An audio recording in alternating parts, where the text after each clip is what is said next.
ഇശാ നിസ്കാര ശേഷമുള്ള 2 റക്അത്ത് സുന്നത്ത് ഏഹ്, ഉറങ്ങി എഴുന്നേറ്റതിന് ശേഷം നമസ്കരിക്കാൻ പറ്റുമോ? അഥവാ അത്താഴത്തിന് എണീക്കുമ്പോൾ ഒരു 4:30 സമയത്തൊക്കെ ആകുമ്പോൾ ഇശാക്ക് ശേഷമുള്ള സുന്നത്ത് നമസ്കരിക്കാൻ പറ്റുമോ എന്നാണ് സംശയം.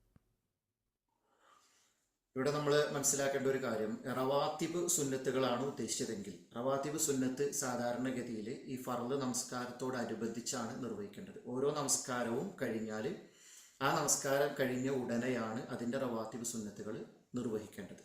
ഇനി എന്തെങ്കിലും നമുക്ക് നിർവഹിക്കാൻ പറ്റാത്ത ഒരു സാഹചര്യം വരികയാണെങ്കിൽ മാത്രമാണ് അത് മറ്റൊരു സമയത്ത് നിർവഹിക്കാൻ ഇസ്ലാം അനുവദിച്ചിട്ടുള്ളത്.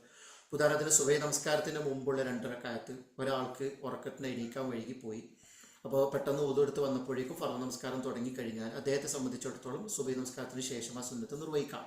അതുപോലെ തന്നെ ആ ലുഹറിന് മുമ്പുള്ള സുന്നത്ത് നിർവഹിക്കാൻ പറ്റാത്തൊരു സാഹചര്യം ഉണ്ടെങ്കിൽ ലുഹറിന് ശേഷം അത് നിർവഹിക്കും. ഇങ്ങനെ പ്രത്യേകമായ ഉദുറുകൾ ശർഈ ആയിട്ടുള്ള കാരണങ്ങൾ ഉണ്ടെങ്കിൽ മാത്രമാണ് ഈ സുന്നത്ത് നമസ്കാരങ്ങളെ, റവാത്തിബുകളായിട്ടുള്ള സുന്നത്ത് നമസ്കാരങ്ങളെ അതിൻ്റെ സമയത്തല്ലാത്ത മറ്റൊരു സമയത്തേക്ക് മാറ്റിവെച്ച് നമസ്കരിക്കാൻ ഇസ്ലാം അനുവാദം നൽകുന്നത്.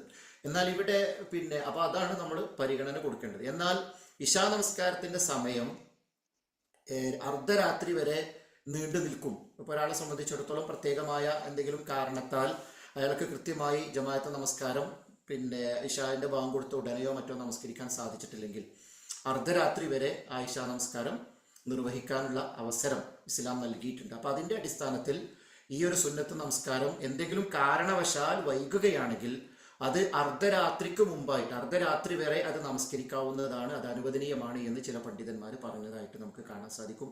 എന്നാൽ നിർബന്ധിതമായ സാഹചര്യങ്ങൾ, മറ്റൊരു രക്ഷയില്ലാത്ത സാഹചര്യത്തിൽ സുബഹിക്ക് ബാങ്ക് കൊടുക്കുന്നത് വരെ ഇശാ നമസ്കാരം നിർവഹിക്കാമെന്നും പറഞ്ഞിട്ടുണ്ട്. അത് അനുവദനീയമാണെന്ന് പറഞ്ഞ പണ്ഡിതന്മാർ ഈ സുന്നത്ത് ആ സമയത്ത് നിസ്കരിക്കാമെന്ന് പറഞ്ഞതായിട്ട് കാണാൻ സാധിക്കും. പക്ഷേ ഇവിടെയൊക്കെ നമ്മൾ മനസ്സിലാക്കേണ്ടത്, ഒരു കാരണവശാലും ഇത്തരത്തിലുള്ള റവാത്തിബ് സുന്നത്തുകളെ അകാരണമായി നീട്ടിക്കൊണ്ടുപോവുക എന്നുള്ളത് ഒഴിവാക്കേണ്ടതാണ്. നമുക്ക് ഉറങ്ങണമെങ്കിൽ ഉറങ്ങാം, പക്ഷെ അതിനു മുമ്പ് ഇശാസ്കാരം കഴിഞ്ഞ ഉടനെ ആ സുന്നത്ത് നിസ്കാരം 2 റക്അത്ത് നമസ്കരിച്ചതിന് ശേഷം നമ്മൾ ഉറങ്ങുകയോ മറ്റു കാര്യങ്ങളിലേക്ക് വ്യാപൃതമാവുകയോ ചെയ്യുകയാണ് ചെയ്യേണ്ടത്. അതല്ലാതെ ഒരു കാരണമില്ലാതെ നമ്മൾ ആ നമസ്കാരത്തെ ഒഴിവാക്കുകയും ഉറങ്ങിയതിന് ശേഷം പിന്നീട് എഴുന്നേറ്റ് നിസ്കരിക്കുക എന്നുള്ളത് നമ്മൾ ഒഴിവാക്കേണ്ടതാണ് എന്നതാണ് മനസ്സിലാക്കാൻ സാധിക്കുന്നത്. എന്നാൽ ചില പ്രത്യേകമായ സാഹചര്യത്തിൽ അതിന് സാധിച്ചിട്ടില്ലെങ്കിൽ അർദ്ധരാത്രി വരെയൊക്കെ ആ ഇശാന്റെ സമയം അവസാനിക്കുന്ന സാഹചര്യം വരെയൊക്കെ അയാൾക്കത് നിർവഹിക്കാമെന്ന് ചില പണ്ഡിതന്മാർ പറഞ്ഞതായിട്ട് നമുക്ക് കാണാൻ സാധിക്കും. അതാണ് അതുമായി ബന്ധപ്പെട്ട് സൂചിപ്പിക്കാനുള്ളത്. വല്ലാഹു തആല അഅലം.